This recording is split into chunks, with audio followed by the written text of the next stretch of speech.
প্রথমে নজর রাখবো রাজ্যের কোভিড গ্রাফের দিকে। কার্যত রকেটের গতিতে সংক্রমণ বাড়ছে। একদিনে দৈনিক আক্রান্তের সংখ্যা বাড়ল প্রায় ৫,৫০০। শেষ ২৪ ঘন্টায় দৈনিক সংক্রমণের সংখ্যা ২৪,০০০-এর গণ্ডি ছাড়িয়েছে, যা উদ্বেগে রাখছে। গতকাল অর্থাৎ ৮ই জানুয়ারি মোট আক্রান্তের সংখ্যা ছিল ১৮,৮০২, যেটা আজকে মাত্র ২৪ ঘন্টায় ৯ তারিখে যে হেলথ বুলেটিন বেরিয়েছে রাজ্যের তরফ থেকে, তাতে দেখা যাচ্ছে আক্রান্ত আজকে ২৪,২৮৭ জন। ৫,৫০০ আক্রান্তের সংখ্যা বেড়ে গেছে মাত্র ২৪ ঘন্টায়। কার্যত বলা যেতে পারে লং জাম্প মেরেছে কোভিড গ্রাফ। তবে একটি আশার আলো দেখা যাচ্ছে, গতকালকে মৃতের সংখ্যা ছিল ১৯, আজকে তা ১৮। এবার এই গোটা রাজ্য জুড়ে বেশ কয়েকটি জেলার দিকে আমরা নজর রাখবো। যদি প্রথমেই নজর রাখি কলকাতার দিকে, কলকাতাতে ২০,৭৭৬টি টেস্ট করা হয়েছে এবং ২০,৭৭৬টি টেস্টের পর পজিটিভের সংখ্যা এসছে ৮,৭১২। Positivity rate ৪১.৯৩%। আপনাদেরকে আরও একবার জানাই, কলকাতায় পজিটিভিটি রেট ৪১.৯%। চিকিৎসক নির্মাল্য রায়চৌধুরীর সঙ্গে আমরা কথা বলেছিলাম এই লং জাম্প নিয়ে কোভিডের। তাতে তার কি প্রতিক্রিয়া ছিল একবার শুনুন। বেড়ে চলেছে কোভিড সংক্রমণ, তাতে আমার মতে হয়তো অদূর ভবিষ্যতে সরকার লকডাউন করতে বাধ্য হবে। এটা একটা মেডিকেল এমার্জেন্সি হয়ে দাঁড়াবে। সচেতনতাই একমাত্র হাতিয়ার, এবং যারা ভ্যাকসিন নেননি তারা অতি অবশ্যই ভ্যাকসিনটা নিন, কারণ দুটো ভ্যাকসিন নেওয়া খুব প্রয়োজন এই রোগটা বাড়াবাড়ি হওয়া থেকে আটকাতে। এবং আমরা যা দেখছি তাতে দুটো ভ্যাকসিন এবং একটা বুস্টার। অন্যদিকে ডায়মন্ড হারবার মেডিকেল কলেজ ও হাসপাতালের অবস্থা দিনে দিনে অবনতির দিকে এগোচ্ছে। তবু মানুষের জন্য পরিষেবা চালু রাখতে আক্রান্ত স্বাস্থ্যকর্মীরাই কাজ করছেন।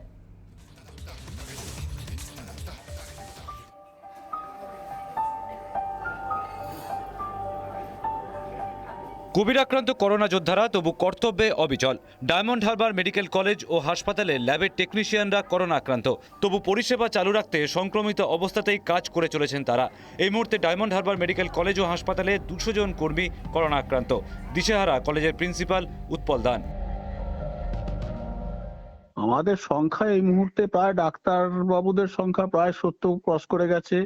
আক্রান্ত চিকিৎসক এবং আক্রান্ত এমটি ল্যাব, আমাদের মলিকুলার বায়োলজিস্ট আক্রান্ত হয়েও কাজ করে যাচ্ছে। রাজ্যে লাফিয়ে বাড়ছে সংক্রমণ, এমন পরিস্থিতিতে বাদ পড়ছেন না স্বাস্থ্যকর্মীরাও। তবু বৃহত্তর স্বার্থে নিজেদের জীবনের ঝুঁকি নিয়েও ডায়মন্ড হারবার মেডিকেল কলেজ ও হাসপাতালের টেকনিশিয়ানদের এই আত্মত্যাগকে কুর্নিশ জানাতেই হয়। তবে আশঙ্কা থাকছে, সংক্রমিত স্বাস্থ্যকর্মীদের থেকেও সংক্রমণ ছড়ানোর আশঙ্কা যে থেকেই যাচ্ছে। বরুণ হালদারের রিপোর্ট, রিপাবলিক বাংলা। রকেট গতিতে বাড়ছে সংক্রমণ, তবুও নবান্ন থেকে জারি হওয়া বিধিনিষেধের পরেও কিছু মানুষ এখনো হুঁশ ফিরছে না। সংক্রমণ বেড়ে চলেছে নাগারে। এবার শক্ত হাতে আরও কড়া বিধিনিষেধের পথে হাঁটল রাজ্যের বেশ কিছু পুরসভা। লাগাম ছাড়া সংক্রমণ, প্রতিদিন বাড়ছে সংক্রমণ বৃদ্ধির হার। অথচ রবিবারও সকাল থেকে বিভিন্ন বাজার হাট থেকে উঠে এলো অসচেতনতার ছবি।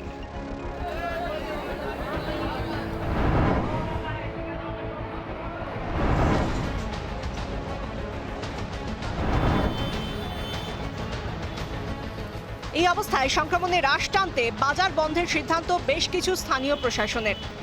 বারাসাতে মঙ্গল, বৃহস্পতি ও শনিবার সমস্ত বাজার ও দোকান বন্ধের ঘোষণা করেছে পুরসভা। মঙ্গল, বৃহস্পতি, শনি 3 দিন সমস্ত বাজার দোকান বন্ধ থাকবে, ঠিক আছে।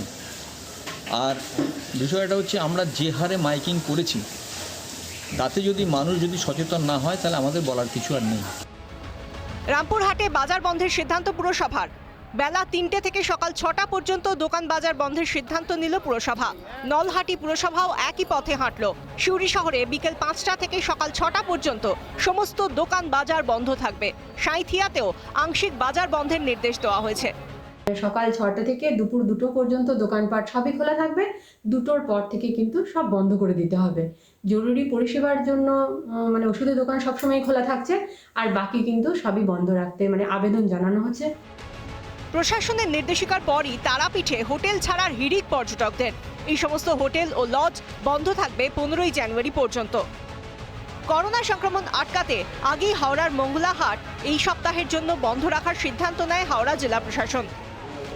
মঙ্গলবার, বৃহস্পতিবার, শনি এবং রবিবার সপ্তাহের এই 4 দিন বাজার সম্পূর্ণ বন্ধ রাখার সিদ্ধান্ত নিয়েছে বরানগর পুরসভা। আলিপুরদুয়ার শহরে মঙ্গল এবং রবিবার সব দোকান বন্ধের সিদ্ধান্ত নেওয়া হয়েছে। ঊর্ধ্বমুখী সংক্রমণ ঠেকাতে আরও কড়াকড়ির পথে রাজ্যের একাধিক জেলা প্রশাসন ও পুরসভা। এই কঠিন সময় একে অপরের পাশে সহ নাগরিকের মতো দাঁড়ানোর বার্তাই দিচ্ছেন শহর এবং রাজ্যের শুভবুদ্ধি সম্পন্ন মানুষ। রিপাবলিক বাংলা। প্রার্থীর হয়ে বেরিয়েছিলেন প্রচারে, কোভিড বিধি ভাঙার অভিযোগে গ্রেফতার বিজেপি বিধায়ক। গ্রেফতার করা হয় পুরসুরার বিজেপি বিধায়ক বিমান ঘোষ, বিজেপি প্রার্থী সহ একাধিক নেতাকর্মীকে। পরে অবশ্য জামিন পান সকলেই।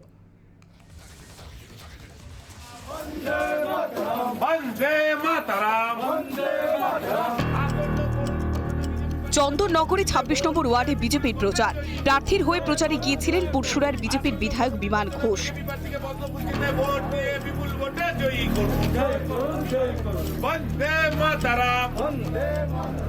প্রচার চলাকালীন বিমান ঘোষ সহ বিজেপির কর্মী সমর্থকদের গ্রেফতার।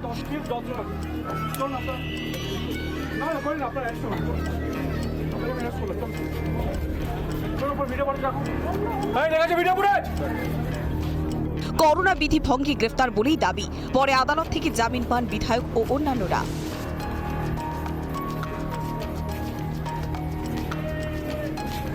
চন্দননগরে 26 নম্বর ওয়ার্ডের প্রার্থী সন্ধ্যা দাস, তার হয়ে প্রচারে যান বিমান ঘোষ। বাড়ি বাড়ি করছিলেন প্রচার। প্রচারের মাঝে আটকায় পুলিশ। করোনা বিধি ভঙ্গে বন্ধ করে দেওয়া হয় কর্মসূচি।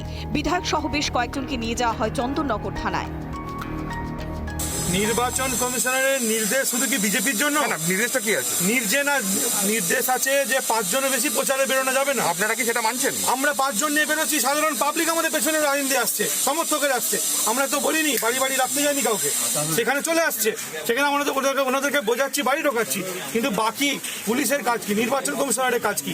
একটা নির্বাচন করে 5 জন লোক নিয়ে বেরোবে, আর গঙ্গাসাগরের মেলা হবে, খেলা হবে, করোনা এফেক্টেড হবে পাবলিক, এটা কি ওনার কাজ? বিজেপি বিধায়কের পাল্টা দিয়েছেন তৃণমূল সাংসদ কল্যাণ বন্দ্যোপাধ্যায়।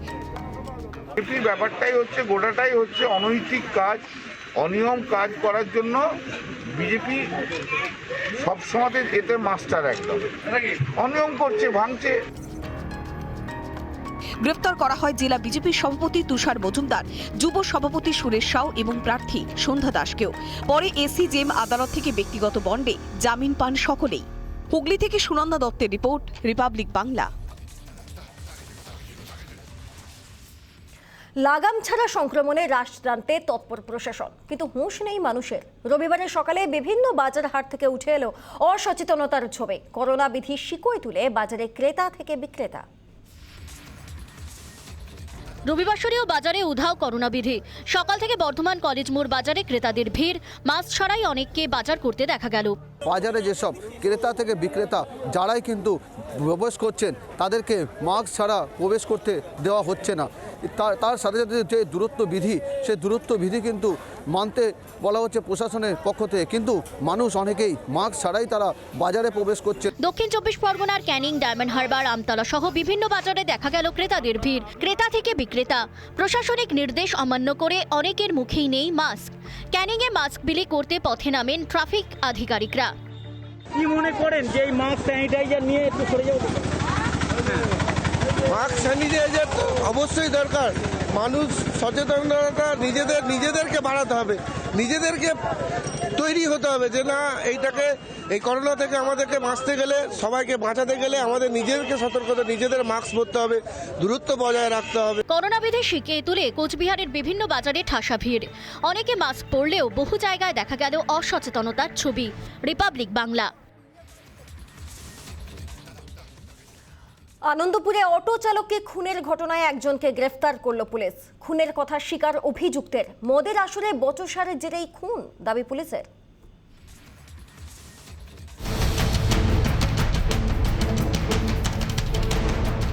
বন্ধু স্ত্রীর ফোন নাম্বার যাওয়াই কাল হলো বিশ্বজিতের। আনন্দপুরে অটোচালক বিশ্বজিৎ খুনে এক অভিযুক্তকে গ্রেফতারের পর উঠে এলো এমনই তথ্য। রবিবার দুপুরে বিশ্বজিৎকে খুনের অভিযোগে গ্রেফতার করা হয় এলাকার বাসিন্দা মঙ্গল মণ্ডলকে। তাকে জেরা করে এমন তথ্য পাওয়া গিয়েছে বলেই দাবি পুলিশের। ইনভেস্টিগেশন আছে, আমরা দেখছি বিষয়। কোথাও আঘাত বা কিছু বিষয় নিয়ে? হ্যাঁ, আঘাত তো মাথায় আঘাত আছে, বাকিটা পুরোটা পিএম করলে বোঝা যাবে। মাথায় আঘাতটা কি ধরনের, মানে ভারী বস্তু? ভালো বস্তু দিয়েই করা হয়েছে মনে হচ্ছে, প্রিলিমিনারি যেটা মনে হচ্ছে, বাকিটা আমরা ইনভেস্টিগেশন দেখব। পুলিশের দাবি, জেরায় খুনের কথা স্বীকার করেছে মঙ্গল। স্ত্রীর নাম্বার চাওয়ার আক্রোশেই বিশ্বজিৎকে খুন করে মঙ্গল। খুনের নেপথ্যে রয়েছে মদের আসরে বচসা। বিশ্বজিতের মাথায় আঘাত করা হয়, বড় পাথর দিয়ে আঘাত করা হয়, মৃত্যু নিশ্চিত করতে লোহার রড দিয়ে আঘাত। দেহ উদ্ধারের পর তদন্তে নামে আনন্দপুর থানার পুলিশ। ঘটনাস্থলে আসেন হোমিসাইডের আধিকারিকরাও, আনা হয় স্নিফার ডগ। অন্যদিকে এলাকায় দুষ্কৃতী দৌরাত্ম্য নিয়ে উত্তেজিত হয়ে ওঠে আনন্দপুরবাসী। ভাঙচুর চালানো হয় একাধিক দোকানে। বন্ধু বান্ধব কী হয়েছে না হয়েছে সেটা তো আমি জানি না, কিন্তু আমাদের সাথে আসতো, কথা বলতো, খেতো, যেত। আমি তাই বলছিল কালকের কোথায় গেল। তাহলে আমার তো পাশে দোকান আছে, আমি তো খবর নিই, আমি যতই আমার হোক, কিন্তু তাই তো আমার নিজে ভাইপো। পরিস্থিতি নিয়ন্ত্রণে আনতে এলাকায় মোতায়েন করা হয় বিশাল পুলিশ বাহিনী। আনন্দপুর থেকে সৈকত পালের রিপোর্ট, রিপাবলিক বাংলা। শহর কলকাতায় একেবারে ভর দুপুরে চলল গুলি। শরৎ বোস রোডের একটি বহুতলের কয়লা সংস্থার অফিসে আচমকাই গুলি চলার ঘটনায় স্তম্ভিত সকলেই। কি কারণে আচমকাই ঘটল গুলি চালানোর ঘটনা, তা নিয়ে ধন্দে পুলিশ। শহর কলকাতায় ফের একবার গুলি চলার অভিযোগ। শনিবার দুপুরে 54A শরৎ বোস রোড এই ঠিকানাতে একটি আবাসন, যেখানে একাধিক সংস্থা রয়েছে, তার 3 তলাতে গুলি চালানো হয়েছে, এমনটাই অভিযোগ। প্রত্যক্ষদর্শীদের দাবি, প্রথমে বাইকে আসা 2 দুষ্কৃতী কয়লা সংস্থার খোঁজ নেয়, এরপরে সোজা 3 তলায় পৌঁছে যায় দুজনে। তারপরেই গুলির শব্দে কেঁপে ওঠে পুরো বহুতল। অনেক স্যার, এই প্রথম আমার লাইফে প্রথম হয়েছে যে এরকম গুলির আওয়াজ হয়েছে। ঠিক আছে, এখানে কোনোদিন সাধারণত হয় না, কেন এখানে বড় বড় এরা থাকে, বড় অফিস আছে, এই প্রথম শুনলাম। দিনে দুপুরে এভাবে গুলি চালানোর ঘটনায় চাঞ্চল্য সৃষ্টি হয়েছে গোটা এলাকায়। পরিস্থিতি সরেজমিনে খতিয়ে দেখতে তদন্তে নেমেছে বালিগঞ্জ থানার পুলিশ। প্রশ্ন উঠছে, যেখানে এই সংস্থা, তার দুদিকে 2টি সিসিটিভি রয়েছে। একটি সিসিটিভি রয়েছে এদিকে, এবং ঠিক উল্টো দিকে, এই যে ছবি তার ঠিক উল্টো দিকে দেখা যাচ্ছে আরো একটি সিসিটিভি রয়েছে। জোড়া সিসি ক্যামেরা থাকা সত্ত্বেও সেই জোড়া সিসি ক্যামেরায় কেন দুষ্কৃতীদের ছবি পাওয়া গেল না, বা ছবি পাওয়া গেলে কেন তাদের শনাক্ত করতে এত সময় লাগছে, সেই প্রশ্ন উঠে যাচ্ছে। খাস কলকাতায় বালিগঞ্জের মতো জায়গায় দাঁড়িয়ে 54A শরৎ বোস রোড, সেখানে একটি অভিজাত ব্যবসায়িক আবাসনে সেখানে এ ধরনের গুলি চলায় রীতিমতো আতঙ্কে রয়েছেন এলাকার বাসিন্দারা। ক্যামেরায় রজনীকান্ত বেরার সঙ্গে শিবাশিস মৌলিক, রিপাবলিক বাংলা, কলকাতা। 20 জন বাংলাদেশি মৎস্যজীবীকে বাংলাদেশ কোস্ট গার্ডের হাতে তুলে দিল ভারতীয় কোস্ট গার্ড। 20 জন বাংলাদেশি মৎস্যজীবীকে বাংলাদেশ কোস্ট গার্ডের হাতে তুলে দিল ভারতীয় কোস্ট গার্ড। মাঝ সমুদ্রে ভারতীয় জলসীমায় বিকল ট্রলার থেকে উদ্ধার হয় ওই 20 জন বাংলাদেশি। আজ অর্থাৎ রবিবার বঙ্গোপসাগরে Bharat Bangladesh international maritime border লাইনে অর্থাৎ আন্তর্জাতিক জলসীমায় দুপুরে নাগাদ এই প্রত্যর্পণ ঘটে আনুষ্ঠানিকভাবে। গত 26শে ডিসেম্বর আল্লাহর দান নামে ওই ট্রলারটির ইঞ্জিন বিকল হয়ে যায় সমুদ্রে। মৎস্যজীবী সহ ট্রলারটির খোঁজ পায় ভারতীয় মৎস্যজীবীরা, পরে তাদের উদ্ধার করে পারাদ্বীপ কোস্টগার্ড। এদিন পারাদ্বীপ ও হলদিয়া কোস্টগার্ড যৌথভাবে বর্ডার এলাকায় গিয়ে বাংলাদেশি মৎস্যজীবীদের সুস্থ অবস্থায় ফিরিয়ে দেয় বাংলাদেশ কোস্টগার্ডের হাতে। চোখ রাখবো পরবর্তী খবরের দিকে। ফের বিজেপিতে গ্রুপ ত্যাগ অস্বস্তি। বিজেপির গ্রুপ ত্যাগ যুব মোর্চার রাজ্য সহ সভাপতি শঙ্কুদেব পণ্ডার। গ্রুপ ত্যাগের কারণ জানাননি শঙ্কুদেব, ঘর ভাবছি জল্পনা তুঙ্গে।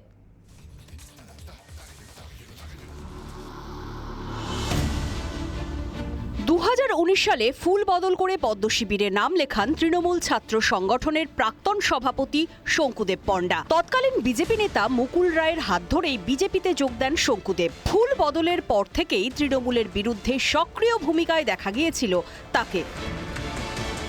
পরপর রাজ্যে ভোটে আশাভঙ্গ হয় বিজেপির, অন্দরেও কোন্দল। দল ছাড়ছেন একের পর এক নেতা, যোগ দিচ্ছেন শাসক দলে। 3 বছরের মধ্যেই কি মোহভঙ্গ শঙ্কুর? জল্পনার কারণ।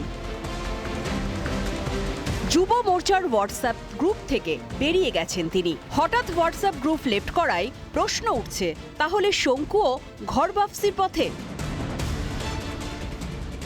দলের বিরুদ্ধে গোসা হলেই বঙ্গ নেতারা হোয়াটসঅ্যাপ গ্রুপ থেকে বেরিয়ে যাচ্ছেন, এটাই এখন ট্রেন্ড। সম্প্রতি কেন্দ্রীয় মন্ত্রী শান্তনু ঠাকুর সহ বেশ কয়েকজন মতুয়া বিধায়ক দলের হোয়াটসঅ্যাপ গ্রুপ ত্যাগ করেন। সর্বশেষ সংযোজন ছিলেন খড়গপুরের বিধায়ক হিরণ চ্যাটার্জি। সেই তালিকায় নতুন সংযোজন শঙ্কুদেব। তবে গ্রুপ লেফটের কারণ জানাননি শঙ্কুদেব। রিপাবলিক বাংলা।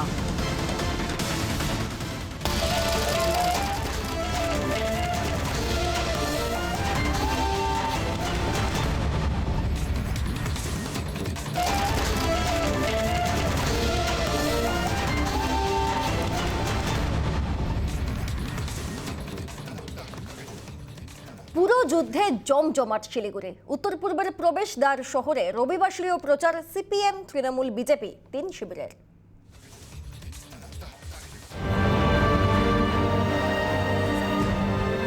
ঊর্ধ্বমুখী কোভিড সংক্রমণ, কিন্তু রবিবাসরীয় সকালে ভোট প্রচারে খামতি নেই।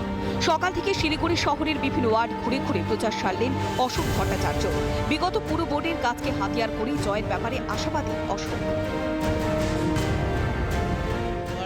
উন্নয়নের কাজ গত 5 বছরে আমরা যখন বোর্ডে ছিলাম, তারপরে 10 মাস যখন প্রশাসক মণ্ডলীতে ছিলাম, তখন আমরা অনেকগুলো উন্নয়নের কাজ করেছি। বিশেষ করে এটা হচ্ছে একমাত্র ওয়ার্ড যে ওয়ার্ডের প্রায় সব রাস্তাতেই আমরা ম্যাস্টিক লাগিয়েছি, এবং তারপরে অনেকগুলো রাস্তা উঁচু করেছি, জল জমতো আগে, রাস্তার পাশে ড্রেন করেছি। অন্যদিকে 33 নম্বর ওয়ার্ডে বেশ খুশ মেজাজেই ধরা পড়লেন তৃণমূলের হেভিওয়েট প্রার্থী তথা রাজ্যের প্রাক্তন মন্ত্রী গৌতম দেব।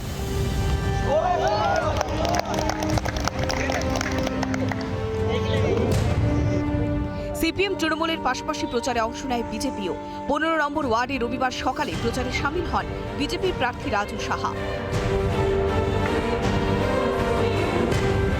শিলিগুড়ি থেকে উদয়ন মুখার্জি, রিপাবলিক বাংলা।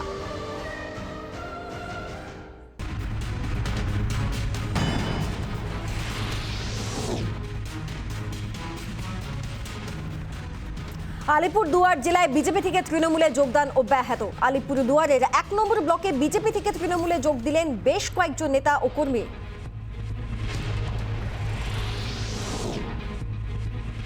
নদিয়ার শান্তিপুরের শাসক দলের বিরুদ্ধে জমি দখল করে দলীয় কার্যালয় বানানোর অভিযোগ সম্পূর্ণ ভিত্তিহীন বলে দাবি স্থানীয় তৃণমূল নেতৃত্বের।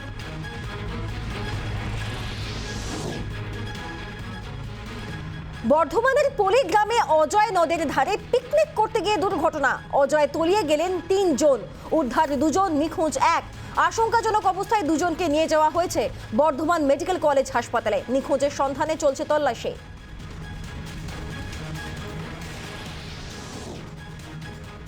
উত্তর 24 পরগনার স্বরূপনগরে পথ দুর্ঘটনা। লরির ধাক্কায় মৃত্যু 1 জনের। ঘটনার জেরে বিক্ষোভ স্থানীয় বাসিন্দাদের। লরির চালককে পুলিশের হাতে তুলে দেয় স্থানীয়রা। আগ্নেয়াস্ত্র সহ গ্রেফতার 2 যুবক। শিলিগুড়ির মাটিগাড়া খাপরাইল মোড় থেকে 2 যুবককে গ্রেফতার করে পুলিশ। ধৃতদের থেকে উদ্ধার 7.5 অটোমেটিক পিস্তল সহ একটি ম্যাগাজিন, কার্তুজ।